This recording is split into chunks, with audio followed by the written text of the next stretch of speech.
নমস্কার, আমি অ্যাস্ট্রোলজার মনীষা শাস্ত্রী বলছি। বর্তমান সময় আর্থসামাজিক অবস্থার কিন্তু পরিবর্তনের সাথে সাথে প্রত্যেক মানুষের কিন্তু লাইফস্টাইলটাও অনেক পরিবর্তন হয়ে গেছে। এখনকার দিনে কিন্তু বেশিরভাগ জাতক জাতিকা কিন্তু কিছু না কিছু কর্মের সাথে যুক্ত আছে। সুতরাং যেসব জাতক জাতিকারা কর্মের সাথে যুক্ত আছে, কর্ম তো তারা করছে, কিন্তু বিবাহ যেহেতু একটি সামাজিক বন্ধন, বিয়ের জায়গাটাও কিন্তু সেইভাবে দেখতে হবে রাশিচক্রে কীরকম আছে। অনেক সময় আমার কাছে অনেক এমন মানুষ আসে, তারা কিন্তু এসে জিজ্ঞাসা করে, বিবাহিত যাদের এখনো বিয়ে হয়নি তারা এসে অনেক সময় জিজ্ঞাসা করে আমাদের বিবাহিত লাইফটা কেমন যাবে, কেমন ছেলের সাথে বিয়ে হবে, বা কত দূরে বিয়ে হতে পারে, বা পাত্র কেমন হবে। যারা হয়তো প্রেম করছে না, সেই সব অনেক সময় দেখা যায় জাতিকারা আসে বা জাতকরা আসে, এসে প্রশ্ন করে। কিন্তু অনেক সময় দেখা যায় যে যাদের বিয়ে হয়ে গেছে, কিন্তু বিয়ে হয়ে যাওয়ার পর এসে প্রশ্ন করে যে বিবাহিত লাইফে মানে বিয়ে করার পর থেকেই কিছু না কিছু সমস্যা চলেই আসছে। তা সেখানে কিন্তু কোনো একটা কারণের জন্য তো সমস্যা আসে না, অনেক সময় দেখা যায় এমন কোনো সমস্যা হয়ে যাচ্ছে যেখানে বিচ্ছেদ পর্যন্ত হয়ে যাচ্ছে।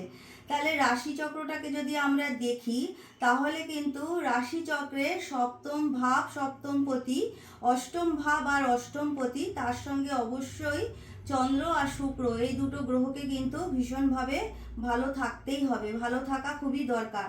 না হলে কিন্তু বিবাহিত লাইফের মধ্যে ঝুট ঝামেলা অশান্তি চলেই আসবে। সুতরাং আমরা যখন দেখি আমাদের লগ্নপতি, দ্বিতীয়পতি প্লাস সপ্তমপতি, সেখানে যদি ষষ্ঠ, অষ্টম, দ্বাদশপতি নক্ষত্রের সাথে যুক্ত হয়ে যায়, বা এই ঘরগুলোর মধ্যে এই লগ্নপতি বা দ্বিতীয়পতি বা সপ্তমপতি চলে যায়, সেখানে কিন্তু বিয়ের পরে কিন্তু প্রবল একটা অশান্তি হতে দেখা যায়।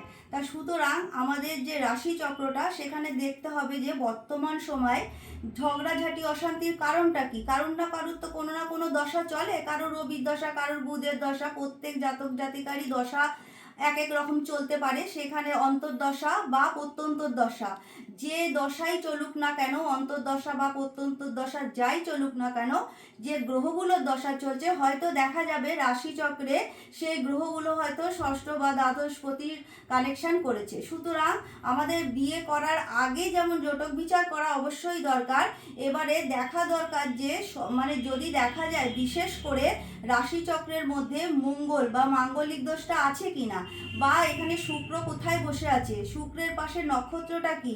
যদি দেখা যায় লগ্নপতি আর সপ্তমপতি, যদি লগ্নপতির ডিগ্রি সপ্তমপতির থেকে বেশি হয়ে যায়, সেখানে কিন্তু ভীষণভাবে ইগো ক্ল্যাশ করে, সেখানে কিন্তু দুজনের মধ্যে ইগোজনিত কারণে সমস্যা হয়ে ঝগড়াঝাটি অশান্তি চলে আসে। অনেক সময় দেখা যায় যে জাতক জাতিকা বিয়ের পরে প্রচুর অশান্তি হচ্ছে, অথচ যখন তারা প্রেম করছিল তখন কিন্তু কোনো সমস্যা ছিল না, কারণ প্রেমের জায়গায় গ্রহ আর বিয়ের গ্রহ কিন্তু এক নয়। সুতরাং বিয়ে করার আগে যতই আপনারা কিন্তু প্রেম করুন না কেন, বিয়ের আগে অবশ্যই চোখ দুটো একটুখানি দেখিয়ে নেবেন কোন গ্রহ কোথায় বসে আছে। যদি ষষ্ঠ, অষ্টম, দ্বাদশের সাথে সপ্তমপতি বা কানেকশন করে বা নক্ষত্র বিনিময় হয়ে যায়, তাহলে কিন্তু ভীষণভাবে অশান্তি চলে আসে।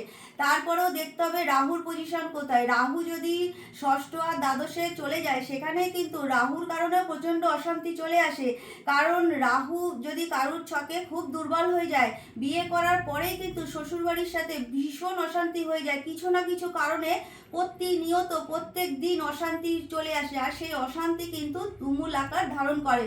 সুতরাং রাশিচক্রটাকে দেখে নিন, দ্বিতীয়, লগ্ন, সপ্তম, অষ্টম, দ্বাদশ এগুলোর কানেকশন আছে কি না। যদি থাকে অবশ্যই এগুলোকে ঠিক করা যাবে।